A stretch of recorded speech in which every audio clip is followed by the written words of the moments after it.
All right, we've got the biggest travel weekend of the year coming up, and the TSA really feeling the heat. The Air Transport Association predicts 2% fewer people will fly during the Thanksgiving holiday because of the TSA's invasive and time-consuming security tactics. So, is it time to re-privatize airport security or do smarter profiling? Our freedom fighters return. Radio host Nancy Skinner, Fox Business energy analyst Phil Flynn, and Reason Magazine editor-in-chief Matt Welch. Phil, first to you. We know that there's been a real problem with racial profiling. We're not talking about that. We're talking about smart profiling. And I got to tell you, what's been going on is ever since 9/11, the Fourth Amendment has been really pounded into the sand. That's probably an overstatement. By the airport security, unreasonable searches. You know, what we're seeing pre-9/11, what we're seeing now, pre-9/11, would have been unreasonable. Now it's reasonable. People have become accustomed to it. Are you worried about that? I am worried about that. And to be honest with you, I do think that we do have this fear here about racial profiling and the difference between smart profiling. And that's the bottom line here. Listen, you know what? Right now, you know, we have this total massive search of everybody that doesn't make a lot of sense. I think we need to train our people to realize it would be smart profiling. And that doesn't mean you would just, you know, take one group and profile them. You have to use experience. You have to use smarts, and you have to change it up as well, because you've got to keep the terrorists off guard. If they're expecting you to profile one group, you've got to go the other way. I think the bottom line is we've got to give better training and more confidence, in our security to make sure that they're doing things the right way. Matt, you know, to Phil's point, there's no going back once privacy rights and other rights are eroded. Society tends to grow accustomed to it. Just take a look at what's going on in Venezuela or Cuba. And what Phil is talking about with smart profiling is you ask questions such as this of passengers. Did you buy a one-way ticket? Did you pay for it in cash? Did you just buy it yesterday? Have you spent the last 6 months in Afghanistan? That's smart profiling. Should we be doing that, Matt Welch?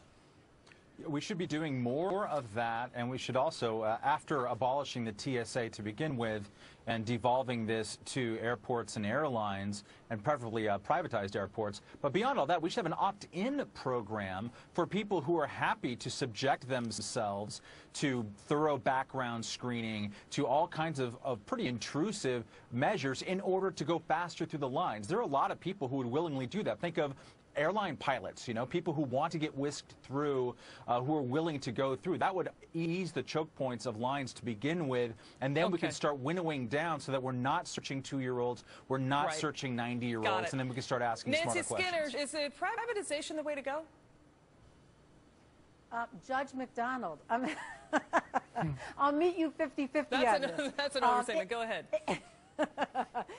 There is no way that we should privatize it. Why? I do agree with you on the. But why? Why shouldn't we privatize? There's no because there's not profit motive in protecting. The airlines don't have profit motive. On the smart technology side of it, just asking somebody questions means they could lie. Oh no, I haven't been to Afghanistan. You want to hear real smart technology? The number 17 fastest growing company in Fortune magazine's this issue is called EPC, electronic product codes, and they are using RFID technology, infrared technology that's on your passport, and it's got to match your eyeballs or your tag, or you don't get through the door. We get it. It's not intrusive. Phil Flynn, that's smart technology. Should we be, you know, Americans are getting zapped with all sorts of radio waves, and, you know, I'm not saying it's dangerous radiation. We just don't know it yet with what's going on with the scanners. I mean, is this the way to go? Do you think that's too intrusive, or is it the way to go? Do you agree with what Nancy's saying?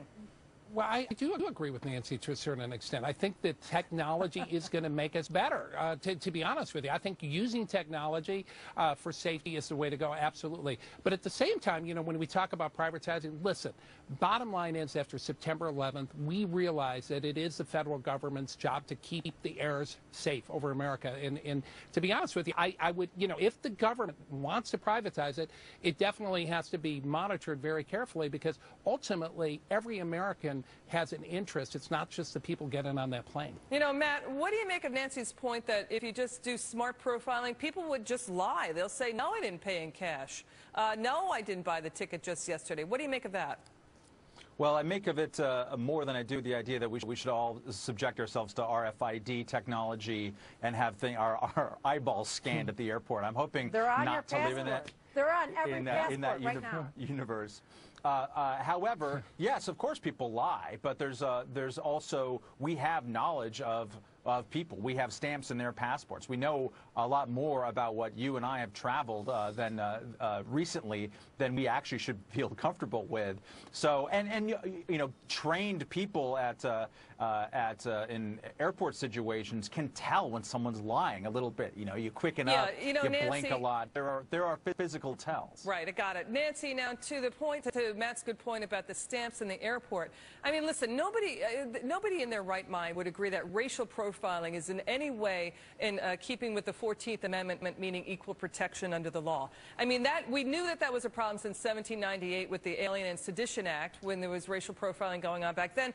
This country is well aware of the problems with racial profiling. Looking at the stamps in a passport, could anybody conjure up an argument saying that, look, this is equivalent to racial profiling, and then you're in the thicket again? Well, you know what? A lot of business people do not get a stamp when they go to Israel if they travel in the Middle East, because then they're not allowed in the Middle East or they're targeted. So the Israelis will do that on purpose. So you can't even say there's human error, there's bribery, there's corruption all over the world. Just having a stamp like everyone's going to do it correctly. Getting back to your point about Israel, hang on. Has Phil Flynn, actually, Phil, take this. Has El Al Airlines out of Israel had any problems with terrorist activity on their airlines? They have not. I mean, they have one of the best track records in the world. You know, the question is, do we want to go that far? You know, and that's one of the issues that we have to worry about. And there is that fine line. I mean, that goes back to, you know, to the beginning of this country and the Constitution. There is that fine line. I believe that there is a way to do it safely. We do have a responsibility to do it. And I think using new technology is the way to do it. It may be a little bit invasive, but if you think it is, you can always take the bus. So, Phil, do you have brown eyes? They're probably going to turn blue with those infrared scanners that Nancy's for. It's those beady eyes. Those beady eyes you got to watch out for. Those are the guys that need the scan. Oh, man. Oh, little eyeball profiling. Love you, Phil Flynn. Hey. And Matt and Nancy are always terrific. The Freedom Fighters, always smart bunch there. Now, next up. The Occupy Wall Street movement has erupted in major cities from coast to coast. And in their more than 2-month-long movement, the police continue to struggle with how to get rid of protesters blocking traffic and business. Now Los Angeles is trying a different approach. They're offering the protesters a package of incentives if it means they'll get off the streets. The Freedom Fighters back with me now. Nancy Skinner, Matt Welch, and Phil Flynn. You know, Nancy, what this involves is basically giving the protesters downtown office space and farmland in an attempt to get them to abandon their camp. What do you make of that?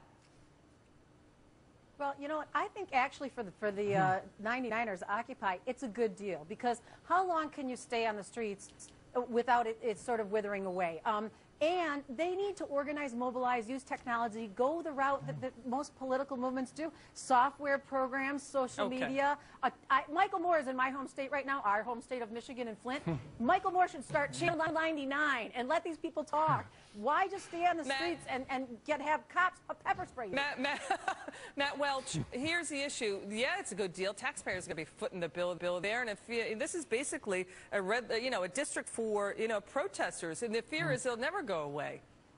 You know, I'm from L.A. I've been defending L.A. against bad Woody Allen jokes for 30 years, and this is just embarrassing. For crying out loud, if they're trespassing, if they're camping illegally, ask them to leave. Hopefully don't pepper spray them in the face or do all the kinds of terrible police abuses that we've seen. But for crying out loud, don't give them cookies.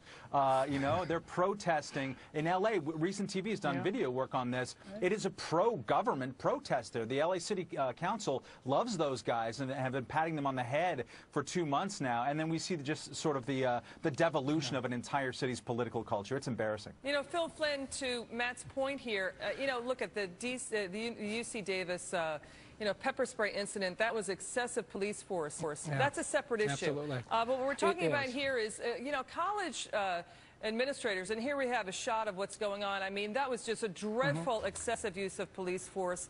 Libertarians like myself do not like to see that. But the real fear on the part of academics and college campuses is that the occupations will settle in, and it's very difficult to get them to move on and move out. I mean, even at Woodstock, people knew when to leave. They did. The bottom line, I'm going to take another take on this. I think it's a good deal for the government. Probably is going to cost them less money to put these guys out on a farm somewhere, get them out of the downtown area, give them some stuff. And the government's probably pretty sneaky. I mean, if you look at the history of the government, look what they did with the Native Americans. They put them on a reservation, put them out there before, they took that over. Before you know it, they'll be occupying Wyoming instead of Los Angeles. Yeah, Nancy, and then you have an Occupy casino on that. No, I'm just kidding. But maybe they could fund their protest movement that way. I am joking. I am just joking. But Nancy Skinner, I know. To Phil's point, is this a conscious move by the government to better police the protesters by putting them on land? Are you worried about that? No, and I think it's ridiculous, and it's really offensive to the 99ers. This is 99% of the public that we're talking about EMAC, and they are there because they don't have jobs to go to. For Newt Gingrich to say, take a bath and get a job, of all people, is offensive. These are people who have been trying to get jobs. And so to say that you're going to put 99% of us out on agricultural lands and stick us in Wyoming and get rid of us and just the 1% own the country is ridiculous and offensive, Phil. What do you make of that, Phil? Take it. Well, the bottom line here is I think we're taking these guys too seriously, to be honest with you. And I think if they didn't get the media coverage, they'd go away. I mean, they don't have a centralized plan. They're angry. I understand that. But what's your plan? What do you have other than anger and screaming? Is that very productive? I don't care. You want to protest here? No. What is your plan? It's other than Seagull Act. Stimulus. Repeal the Seagull Act. Repeal the Seagull Act. Well, that's your opinion. I'm reading signs. I'm reading signs every day that says everything else. Matt Welch, I want you to take the final word. Let's face it, the Occupy Wall Street movement, they've had, beefs and gripes that the American people would agree with. And, K Street is dominated by finance, Wall Street, the lobbyists and all of that. That's a big problem. But when does their voice not become effective? I think we kind of crossed that Rubicon. They changed the conversation for my money. Obviously, being libertarian, I'm happy if they focus especially on corporatism. But now it's a question of there's just clashes with the police at this point, and the American public is turning their public opinion against them. I think more and more going forward. Thank you to my freedom fighters, always terrific. I'm Liz MacDonald, filling in.